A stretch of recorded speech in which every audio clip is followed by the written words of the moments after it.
to collect coupons. So this. Get your freak on. You have scissors. I brought it. Oh, okay. I was like, you are so prepared.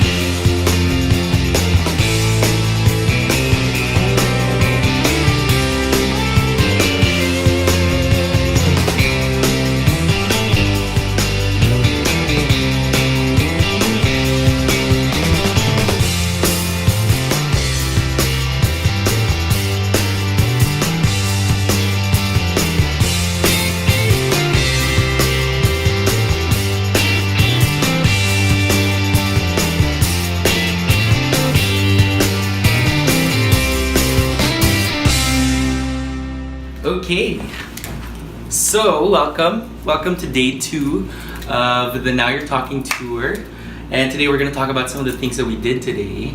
So Kira, the first thing we're going to talk about is Cheekwood's estate. Okay. Right, so the first thing we saw there would be the pumpkin patch, or pumpkin harvest, I guess I should say.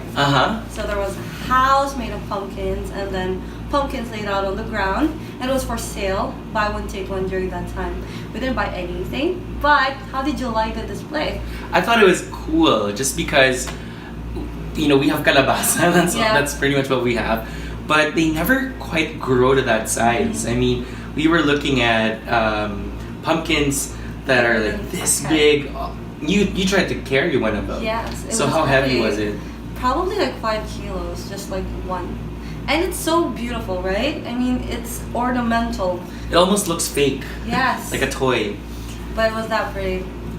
Although, according to Cecil, it's not really good as a food. There's other species of squash that is better than the ones that we saw. Okay. So what's interesting about the Cheekwood estate is it's actually it's owned by this really rich family who made a lot of money by patenting Maxwell coffee. So this is a known brand, and what's interesting about it is prior to that, people were just roasting their own beans. Yes. There was no, what was the word that the tour guide used? There was no consistency in how everyone made coffee, and so that was pretty revolutionary at that time. And even though this was the time of the Great Depression, where most people were going through financial crisis, that was they also dabbled in wholesale grocery, exactly. So they were pretty much depression proof. Yes. So it was a beautiful house. What did you think about that? Oh, you know, like I saw the morning room and I just said, this is my dream room. And it's like really, it's a dreamlike to be in that house, to see all those decorations, the way that it was displayed and decorated. I remember that the tour guide said the Cheekwood family had what, 3 train cartfuls? What's the term that she used?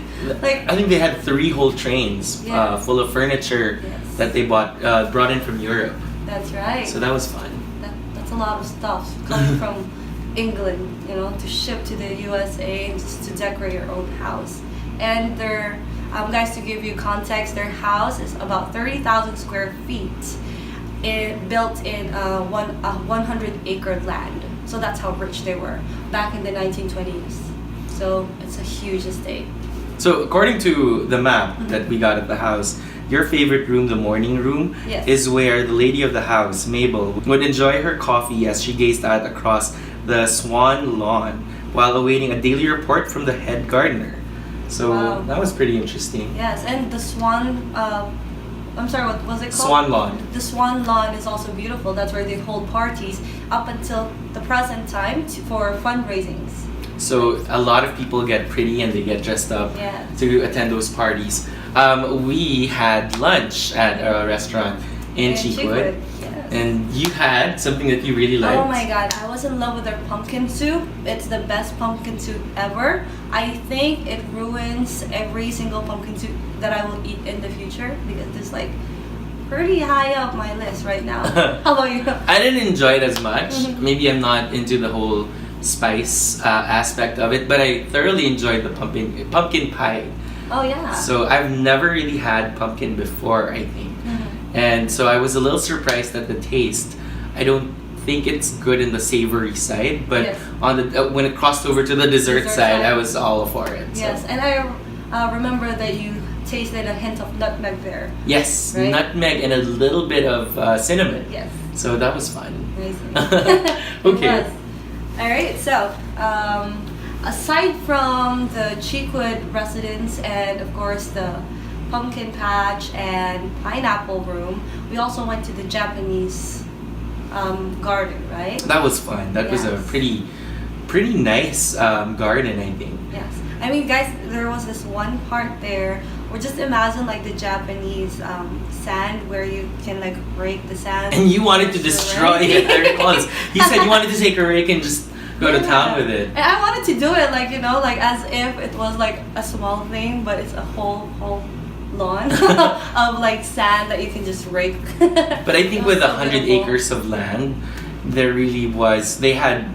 I lost count as to how many gardens there were, but my favorite one is definitely the Japanese one. Yes, it was so pretty. Yeah. And that's where we saw the Trisha Yearwood tree too.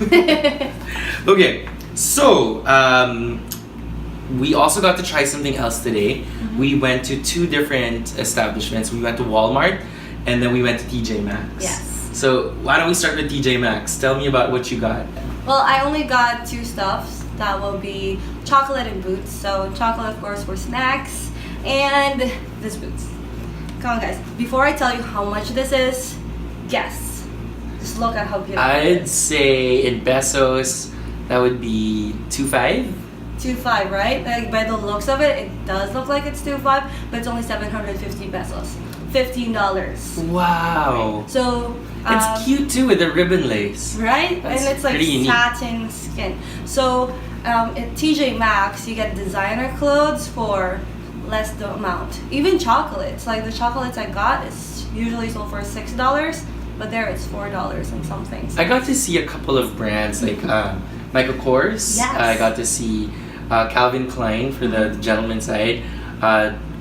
Yeah, pretty much. It was pretty cheap Yes. considering the original prices. That's right. And because we need new luggage, did you see any luggage there that you like? I actually did. I saw a couple of lightweight options and they were selling them pretty cheap. The one that I kind of wanted to get was around $39. Yeah, So that's pretty cheap for luggage, it right? is. Very I didn't cute. enjoy TJ Maxx so much Mhm. because it's mostly, I think, a female store. Yeah. There were definitely more female options when it comes to clothes and shoes and all that.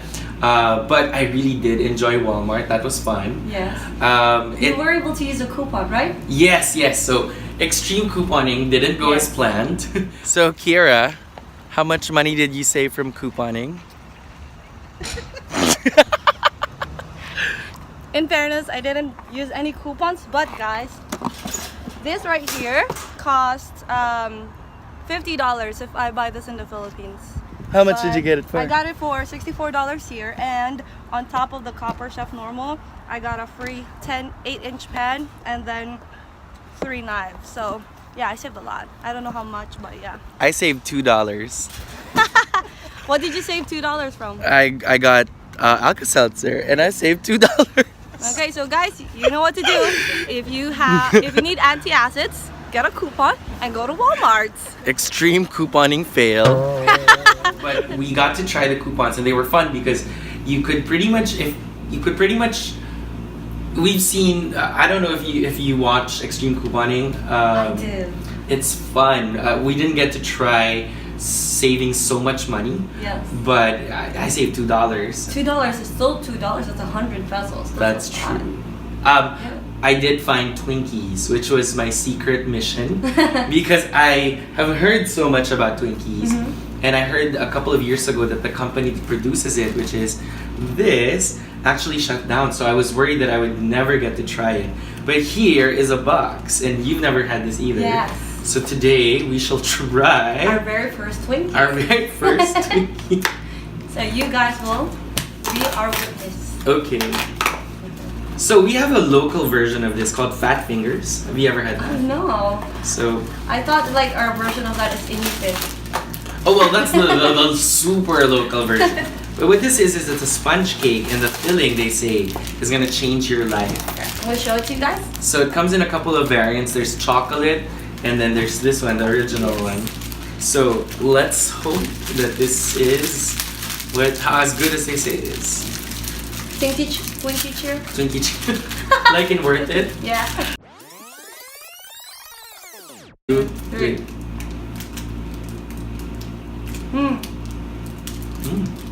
That's good. That's good. It's like me wrong. Yeah, that filling is good. Why did they run out of business? I know, right? It's like a combination of marshmallow and cream. That's good. Yeah.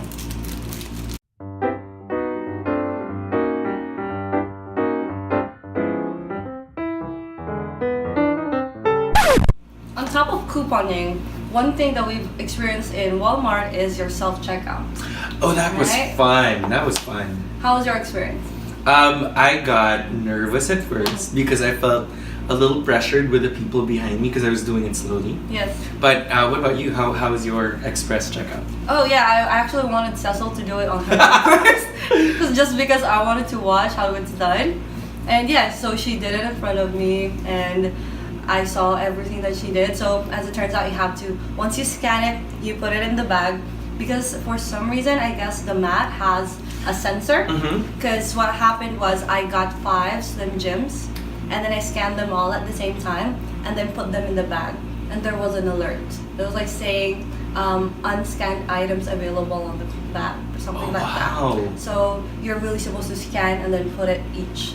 So I didn't do it right apparently because I scanned the item and I put them all on the side. Oh, okay. And then I decided to bag it after. I guess I was patterning it after how it is in the groceries. Yes, how it is in the Philippines. But why do you think why do you think the Walmarts or the other groceries here decided to come up with self-checkout?